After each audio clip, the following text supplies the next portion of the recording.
नमस्कार. 8व्या वेतन आयोगामध्ये शासकीय कर्मचारी आणि पेन्शनधारकांच्या वेतनासोबतच आरोग्याच्या सुविधांमध्ये मोठ्या सुधारणा प्रस्तावित आहेत. वाढत्या वैद्यकीय खर्चाच्या पार्श्वभूमीवर कोणत्या प्रमुख मागण्या ठेवण्यात आल्या आहेत? चला सोप्या भाषेत जाणून घेऊया. पहिली महत्त्वाची मागणी म्हणजे फिक्स्ड मेडिकल अलाउन्स CGHS.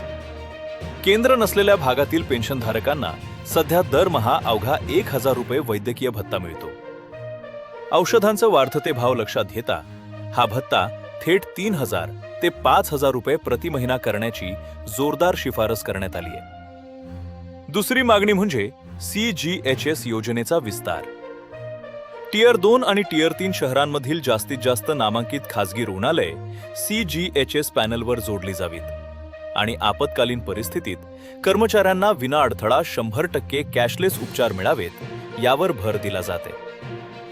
तिसरी बाब म्हणजे सर्व कर्मचारी व निवृत्तांसाठी सर्वसमावेशक आरोग्य विमा योजना लागू करणे. याशिवाय नवीन वेतन श्रेणीनुसार रुग्णालयातील सेमी प्रायव्हेट आणि प्रायव्हेट वॉर्डची पात्रता सुधारून चांगल्या खोल्यांची सोय उपलब्ध करून देण्याचा प्रस्ताव आहे. आरोग्यविषयक या मागण्यांमुळे लाखो कर्मचारी आणि पेन्शनधारकांना मोठा दिलासा मिळणार आहे. ही महत्त्वपूर्ण माहिती तुमच्या सर्व सहकाऱ्यांपर्यंत पोहोचवण्यासाठी व्हिडिओ नक्की शेअर करा आणि अपडेट्ससाठी सबस्क्राईब करा. धन्यवाद.